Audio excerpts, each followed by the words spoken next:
Hello friends, Sujata চক্রবর্তীর YouTube চ্যানেলে তোমাদের সবাইকে ওয়েলকাম। আমার আজকে কুইক রেসিপি মোরলা মাছের ঝাল। মোরলা মাছের ঝাল করতে লাগবে মোরলা মাছ। মোরলা মাছটা এরকমভাবে মাথাটা বাদ দিয়ে ভালো করে ধুয়ে রেখে দিতে হবে। তোমরা চাইলে মাছের মাথাটা শুদ্ধ রাখতে পারো। তারপর লাগবে আলু ভাজার মতন এরকম সরু সরু করে কেটে রাখবে। আর এই রান্নাটা কাঁচা লঙ্কাতে করতে হবে, তাই কাঁচা লঙ্কাটা আমি চিড়ে রেখে দিয়েছি। টমেটো লাগবে, টমেটো এরকমভাবে কেটে রেখে দেবে। ধনেপাতা লাগবে, ধনেপাতা কুচিয়ে রাখতে হবে। পেঁয়াজ লাগবে, বড় হলে একটা, মাঝারি ধরনের হলে দুটো। আর এরকম পেঁয়াজটাও ঝিরিঝিরি করে কেটে রাখতে হবে। আর এক টুকরো পাতি লেবু লাগবে।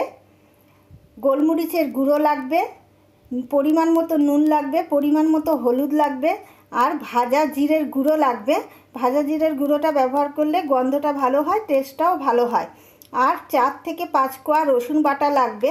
আর ফোড়নের জন্য যেটা হবে কালো জিরে আর গোটা শুকনো লঙ্কা। আর যেহেতু রান্নাটা কাঁচা লঙ্কাতে হবে, তাই কালারের জন্য আমি কাশ্মীরি লঙ্কার গুঁড়োটাকে ব্যবহার করব। আর এই রান্নাটা আমি সর্ষের তেলে করব, কারণ সর্ষের তেলে টেস্টটা ভালো পাওয়া যায়।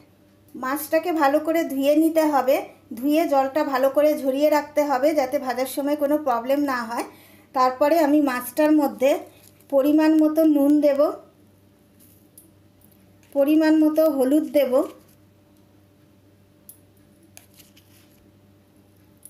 আর গোলমরিচের গুঁড়োটা দেব।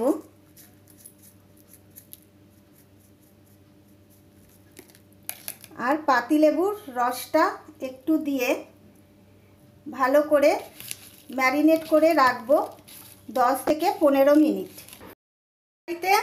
প্রথমে সর্ষের তেল দিয়ে দিতে হবে একটু বেশি করে মাছটা ভাজার জন্য। তেলটা খুব ভালো করে গরম করে নিতে হবে। তেলটা আমার খুব ভালো করে গরম হয়ে গেছে। আমি এখন তেলের মধ্যে একটুখানি নুন দিয়ে দেব, যাতে মাছটা কড়াইতে লেগে না যায়, আর ভাজার সময় খুব ভালোভাবে যাতে তুলে নিতে পারি মাছটা। আর একটুখানি হলুদ দিয়ে দেব, যাতে গায়ে তেলটা না ছেটে। এবার ভালো করে তেলটার মধ্যে নুন আর হলুদটা একটুখানি মিশিয়ে দেব।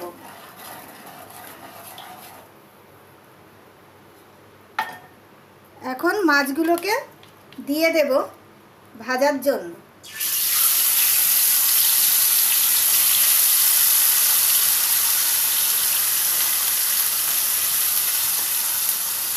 খুব কড়া করে মাছগুলো ভাজবো না, আবার খুব হালকাও ভাজবো না। মোটামুটি যাতে মাছগুলো দুই পিঠই ভালোভাবে ভাজা হয়, সেরকমভাবেই মাছটা একটু মোটামুটি আগুনটা দিয়ে ভাজবো। খুব সিমও না, আবার খুব হাইও না। আগুনটাকে আমি মিডিয়ামে দিয়ে দেব, দিয়ে মাছগুলোকে ভাজবো। মাছটা ভাজা হয়ে গেছে, আমি এখন মাছগুলোকে তুলে নেব। মাছ ভাজার তেলেই রান্নাটা করব, তাতে টেস্টটা খুব ভালো হবে। এখন এই মাছ ভাজার তেলটার মধ্যেই আমি গোটা শুকনো লঙ্কাটাকে ফোড়ন দেব, আর কালো জিরেটা ফোড়ন দেব। একটু শুকনো লঙ্কাটা আর কালো জিরেটা যখন ভাজা ভাজা হবে,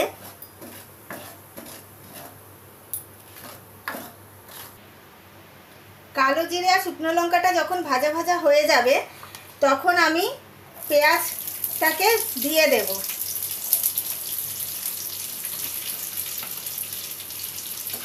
আর রসুন বাটাটাকেও দিয়ে দেব। দিয়ে ভালো করে নাড়িয়ে দেব তেলের মধ্যে। পেঁয়াজ আর রসুন ভাজাটার মধ্যে এই আলুটাকেও দিয়ে দিতে হবে ভাজার জন্য। কাঁচা লঙ্কাগুলোকেও দিয়ে দেব। একটু পরিমাণ মতো নুন দিয়ে দেব। দিয়ে সবগুলোকে একভাবে নাড়িয়ে দেব, ভালো করে মিশিয়ে। এবার ভাজার জন্য 5 থেকে 7 মিনিট টাইম দেব, যাতে আলুটা একটুখানি সিদ্ধ হয়ে যায়। আঁচটাকে সিম করে দেব আর ঢাকা দিয়ে দেব 5 থেকে 7 মিনিট, যাতে আলুটা একটুখানি সিদ্ধ হয়। তো আলুটা একটু সেদ্ধ হয়ে গেছে।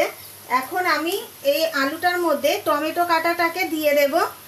দিয়ে একটু ভালো করে মিশিয়ে দেব আলুটার মধ্যে। মিশিয়ে দিয়ে আবার 2-3 মিনিট ঢাকা দিয়ে সিম আঁচ করে রাখবো, টমেটোটা যতক্ষণ একটু সিদ্ধ না হয়ে যায়। টমেটোটা সিদ্ধ হয়ে গেছে।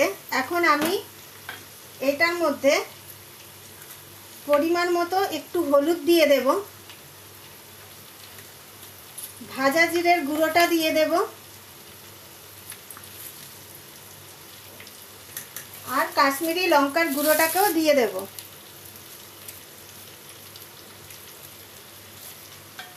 এবার মশলাটা আমি একটু আগুন বাড়িয়ে 30 সেকেন্ডের মতন একটু ভেজে নেব।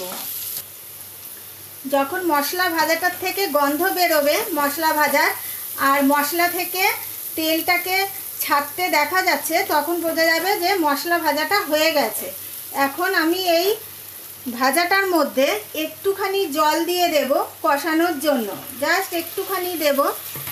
দিয়ে ভালো করে জলটা আর এই মশলাগুলোর মধ্যে ভালো করে নাড়িয়ে মিশিয়ে দেব। দিয়ে 5 থেকে 7 মিনিট টাইম দেব একটু কষার জন্য। যখন মশলা কষানোর গন্ধ বেরোবে আর মশলার থেকে দেখবে যে তেল ছাড়ছে, দেখতে পাচ্ছ তেল ছাড়ছে, তার মানে মশলাটা কষানো হয়ে গেছে। আমি এখন এই কষানোর মধ্যে পরিমাণ মতো একটু জল দেব, বেশি জল দেব না, কারণ এটা একদম মাখা মাখা তৈরি হবে।